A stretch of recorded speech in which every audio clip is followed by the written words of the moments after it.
Dalam tafsir Ibnu Katsir menjelaskan, kata alam sebagai segala sesuatu yang ada selain Allah. Alam merupakan jamak yang tidak memiliki bentuk mufrad, al-awalim, berarti berbagai macam makhluk yang ada di langit, di bumi, di daratan maupun di lautan. Dan setiap angkatan dalam kurun zaman atau generasi juga disebut sebagai alam.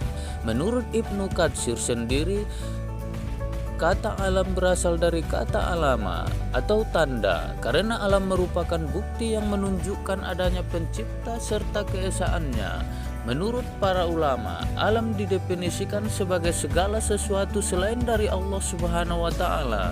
Sementara itu, para filosof muslim mendefinisikannya sebagai kumpulan jauhar yang tersusun dari maddat atau materi dan suhan atau bentuk yang ada di bumi dan di langit. Dengan demikian, kata ini menunjukkan banyaknya alam yang diciptakan dan dipelihara oleh Allah, dan sebagian darinya tidak diketahui oleh manusia sesuai penjelasan Quran Surah An-Nahl ayat 16.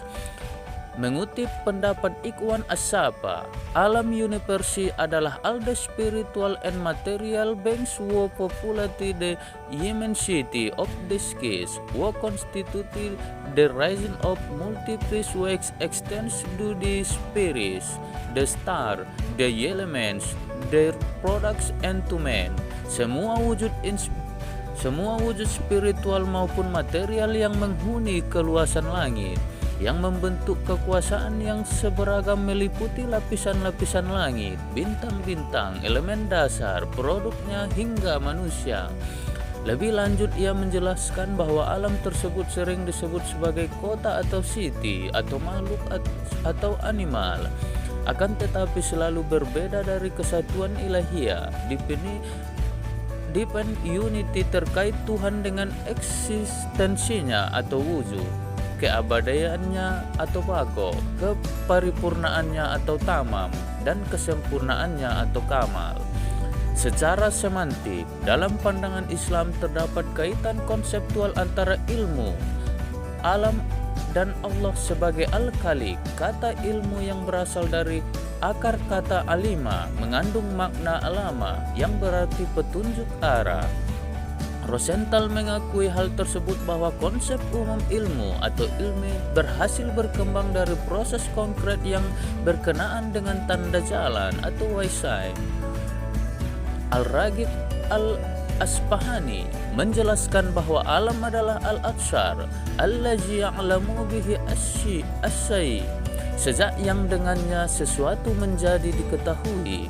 Dengan demikian, alam adalah sebuah petunjuk atau tanda. Ia juga adalah kata yang salam yang dipakai dalam bahasa Arab untuk menunjukkan kata atau bendera. Bendera adalah simbol atau lambang yang menunjukkan representasi dari apa yang diwakilinya, seperti negara, kelompok, pasukan, dan lain-lain. Hal itu juga berlaku bagi alam ini, di mana ia adalah tanda yang merujuk pada keberadaan satu external power yang menjadi desainernya. Dengan demikian menjadi jelas hubungan antara alam dan ilmi yang dalam bahasa Indonesia disebut semesta atau kosmos. Alam semesta tidak hanya melingkupi benda-benda di luar diri manusia, melainkan juga termasuk manusia sendiri.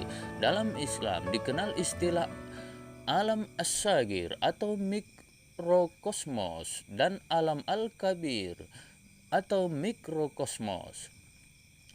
Profesor Alparslan Achikgen mengatakan bahwa terdapat dua jenis alam dalam pandangan hidup Islam, yaitu alam syahada yang terlihat dan alam gaib atau tidak terlihat.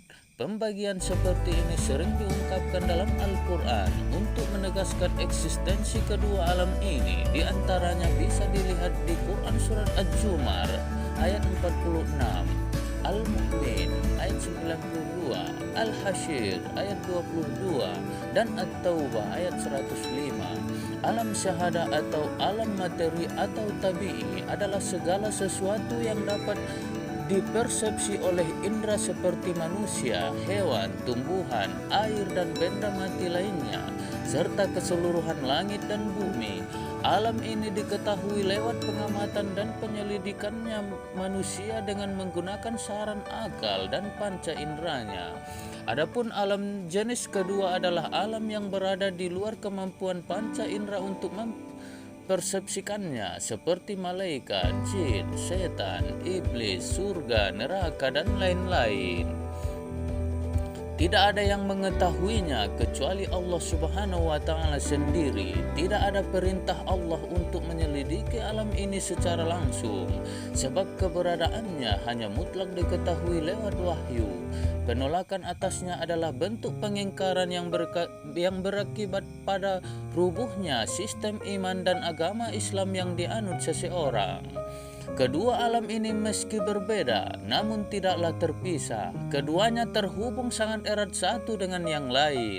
Dengan kata lain, fenomena alam bukanlah sesuatu yang terhasilkan dari rantai sebab akibat yang berasal dari alam syahadah semata, melainkan juga memiliki kaitan dengan alam gaib. Misalnya Allah yang menurunkan hujan, malaikat yang membawa rezeki, datangnya bencana karena maksiat, dan lain-lain.